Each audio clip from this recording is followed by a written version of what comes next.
Good evening. Panawagan ko lang po sa lahat ng abogado, lahat ng legal luminaries, lahat ng nakakaalam sa batas at may lisensya na magpatupad nito. Kaming mga ordinaryong tao, isa lang naiintindihan namin. Nagkaroon ng korupsyon, malala, sabi nga ni Senator Marcoleta, mga nakabarong, mga sa umaga nagnanakaw, mga nasa House of Representatives pa at yung iba nasa Senate. To make the long story short, mga politiko ang nagnanakaw.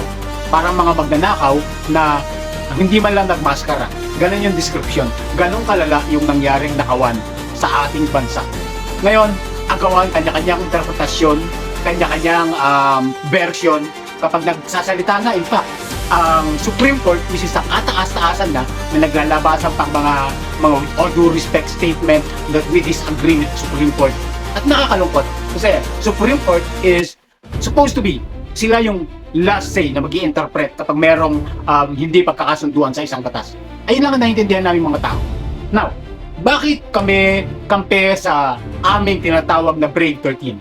Kasi sila lang po ang tanging nangangako at gumagawa na nag-iimbestiga talaga ng flood control scandal, corruptions na ito. Ngayon, baka sabihin nyo naging unfair kami sa mga pagkampi sa inyong nasa faksyon ni Marcos, ni Win Gatchalian. No! Sige, sabay-sabay nating palayasin si SP Cayetano na pinaniniwalaan namin na siya yung legitimate kasi siya yung kumakampi sa amin. Yung sa gusto namin mangyari na mabulgar ang skandalo ng mga pagnanakaw na ito. Sige, sabay-sabay nating palayasin. Kakampi ang taong bayan sa inyo, kaming mga ordinaryong tao, sa isang kondisyon. Ipangako nyo sa amin na tutugisin natin sabay-sabay kung sino man ang utak ng kawalang hiyaang yan. Kahit ito pa si Martin Romualdez at si Bongbong Marcos. Hinahamon namin kayo.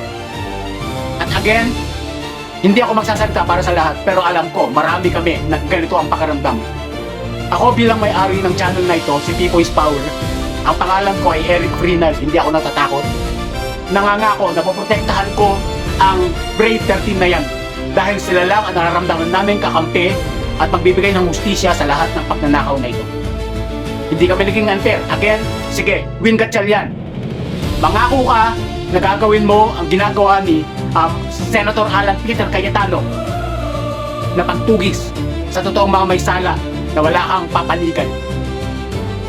Ikaw ang ipapadeklara namin. Tandaan nyo, ang Pilipinas ay democratic country at kaming mga ordinaryong tao, kaming mga tao ang amo nyo. Hindi kayo makakaangal kasi ultimo si Benigno Aquino Jr. ang nagsabi na kami ang boss niya. So we are holding you all accountable.